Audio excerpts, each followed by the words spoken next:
आज हम लोग DDT क्या होगा ये जानेंगे। तो सबसे पहले तो DDT का फुल फॉर्म जान लेते हैं। तो DDT का पूरा नाम क्या है? Dichloro diphenyl trichloroethane. ठीक है, तो यह एक कीटनाशक के रूप में हम जानते हैं, है ना। तो सबसे पहले तो इसका संरचना सूत्र देख लेते हैं। संरचना सूत्र क्या होता है? इसको मोनोक्लोरोबेंजीन और क्लोरल की क्रिया द्वारा बनाया जाता है ना। तो इसकी संरचना कुछ इस प्रकार आती है।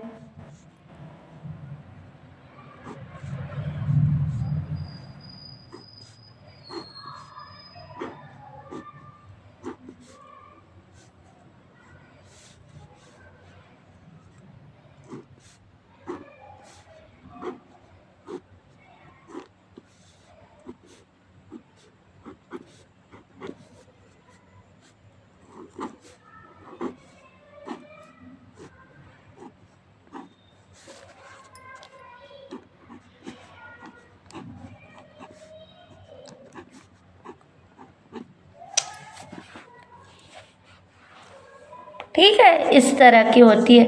इसका IUPAC नेम क्या है? इसका IUPAC नेम है 2,2,20। ठीक है, या फिर इसको कहते हैं P-क्लोरोफेनिल। P-क्लोरोफेनिल। ठीक, और 1,1,1 ट्राई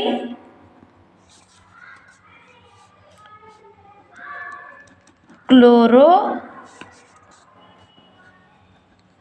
एथेन।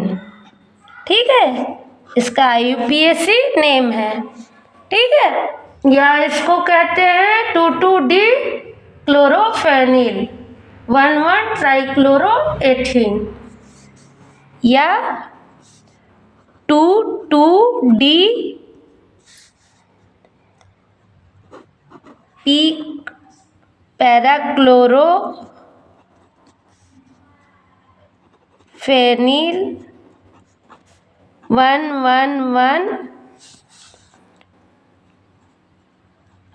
ट्राइक्लोरोएथेन के नाम से जानते हैं ना। ये क्या है?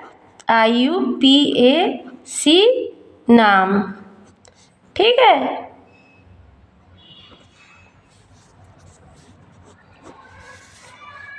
अब इसका आविष्कार किसने किया था ये जान लेते हैं। इसका आविष्कार सर्वप्रथम जोडलर ने 1874 में किया था। आविष्कार जोडलर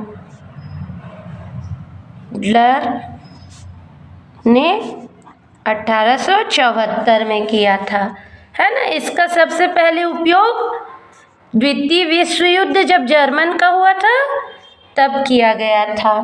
ठीक है, निर्माण विधि, इसका संश्लेषण हम 1 मोल क्लोरन और 2 मोल मोनोक्लोरोबेंजीन की H2SO4 की उपस्थिति में संघनन करके किया जाता है। तो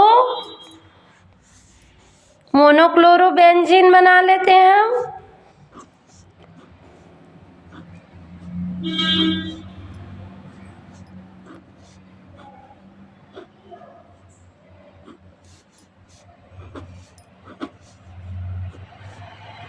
ये भी अलग अलग है ना।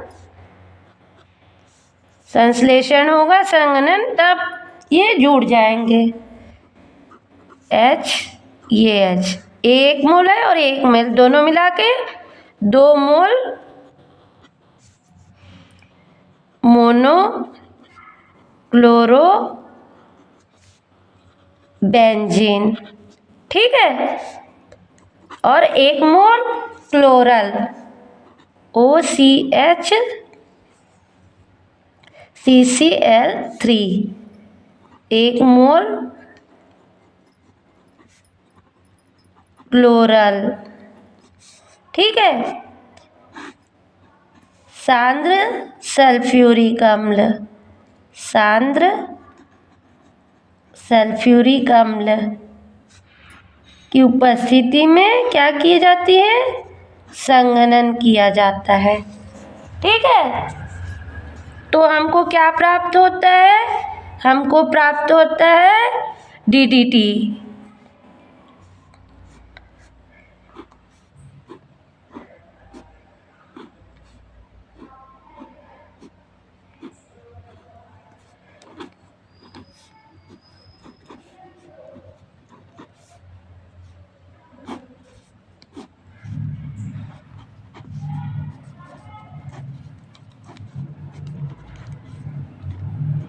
Cl है ना, ये क्या है? DDT है ना।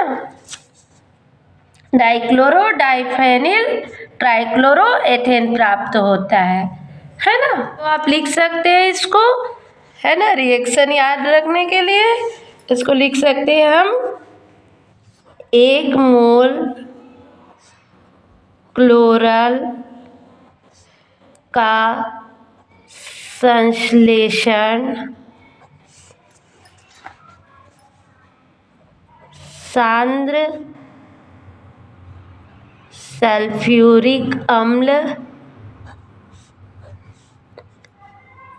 सांद्र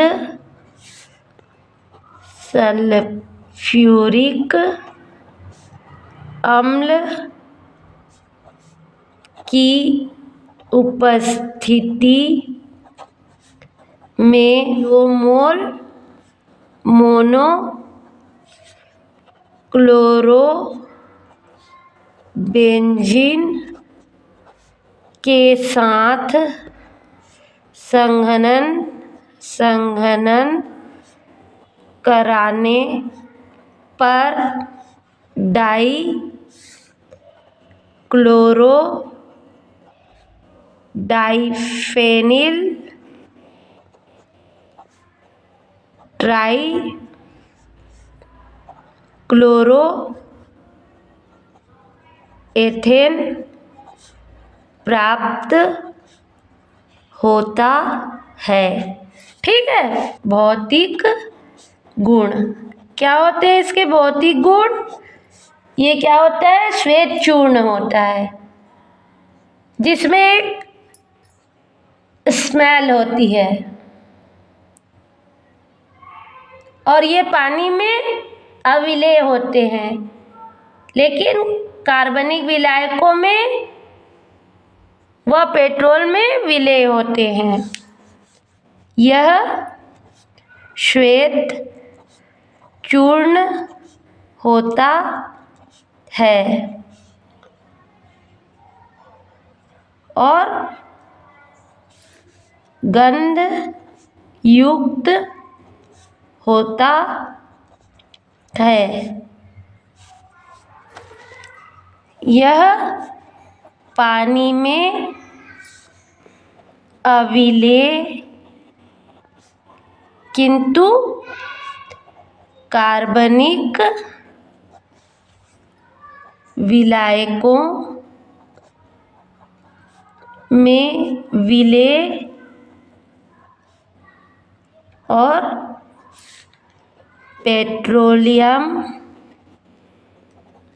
में विलेय होता है, ठीक है। उपयोग, इसका उपयोग शक्तिशाली कीटनाशक और माइटीनाशक है।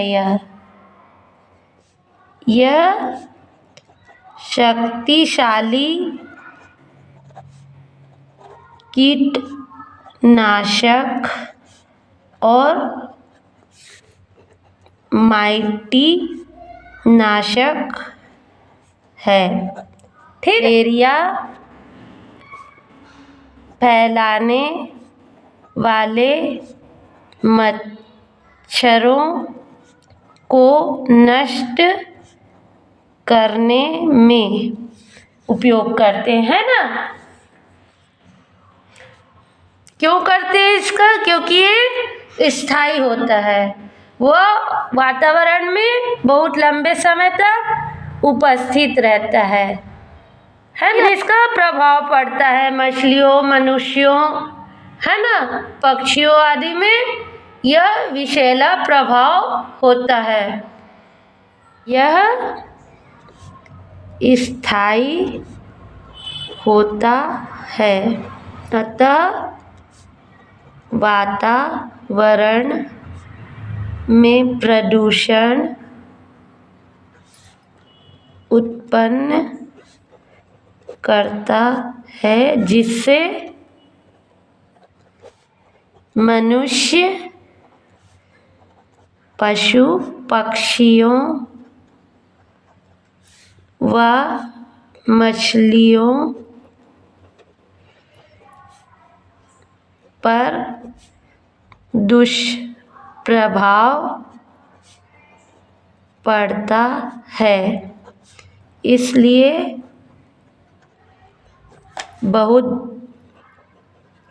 से देशों ने इसके प्रयोग पर रोक लगा दी है। ठीक है।